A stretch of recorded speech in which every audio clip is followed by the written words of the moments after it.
നമസ്കാരം. ലോക്സഭാ സ്പീക്കർ പദവിക്ക് വേണ്ടിയുള്ള ഭരണ പ്രതിപക്ഷ വടംവലിക്ക് ഇന്നലെ അന്ത്യമായിരിക്കുകയാണ്.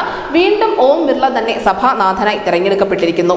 വളരെ സൗമ്യനായി എപ്പോഴും പുഞ്ചിരിച്ചുകൊണ്ട് മാത്രം കാണപ്പെടുന്ന തീപ്പൊരി നേതാവൊന്നും അല്ലാത്ത ബിർളയെ തന്നെ എന്തുകൊണ്ടായിരിക്കും BJP വീണ്ടും സ്ഥാനാർത്ഥിയാക്കിയത് എന്ന് ചിന്തിക്കേണ്ടിയിരിക്കുന്നു. സൗമ്യമുഖമാണ് എങ്കിൽ പോലും ആവശ്യമായ സമയങ്ങളിലെല്ലാം തന്നെ അംഗങ്ങളെ സഭയുടെ കീഴ്വഴക്കങ്ങളും ചട്ടങ്ങളും ഓർമ്മിപ്പിക്കാൻ അദ്ദേഹം മറന്നിട്ടില്ല.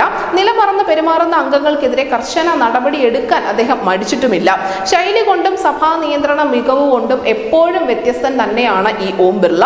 ആർട്ടിക്കിൾ 370 റദ്ദാക്കൽ, പൗരത്വ ഭേദഗതി നിയമം, വനിതാ സംവരണം, രാമക്ഷേത്രത്തിന്റെ പ്രാണപ്രതിഷ്ഠാ ചടങ്ങിന്റെ പ്രമേയം തുടങ്ങി ചരിത്രത്തിലെ സുപ്രധാന നിയമനിർമ്മാണങ്ങൾ അടക്കം നടന്നത് ഓം ബിർളയുടെ കാലത്ത് തന്നെയാണ്. അദ്ദേഹം സഭാനാഥനായിരിക്കുമ്പോൾ തന്നെയാണ്. ചോദ്യത്തിന് കോഴ ആരോപണത്തിൽ തൃണമൂൽ കോൺഗ്രസിന്റെ MP ആയ മഹുവ മൊയ്ത്രയെ അയോഗ്യയാക്കിയതും ചട്ടം പാലിക്കാത്ത 100-ലധികം MPമാരെ സസ്പെൻഡ് ചെയ്ത നടപടികളുമൊക്കെ ഓം ബിർളയിലെ കർക്കശക്കാരനെ അടയാളപ്പെടുത്തുന്നുമുണ്ട്.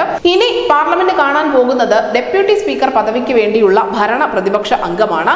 ഭരണപക്ഷം ഇത് നൽകും എന്നുള്ള ഒരു പ്രതീക്ഷ ഇന്ത്യ മുന്നണിക്കില്ല. ഡെപ്യൂട്ടി സ്പീക്കർ സ്ഥാനം BJP സ്വന്തമാക്കിയില്ല എങ്കിൽ പോലും NDAയിലുള്ള ഏതെങ്കിലും ഒരു സഖ്യകക്ഷിക്ക്, പ്രധാനമായും JDUവിനോ TDPക്കോ ഇത് കൈമാറാനുള്ള സാധ്യതകളുണ്ട്.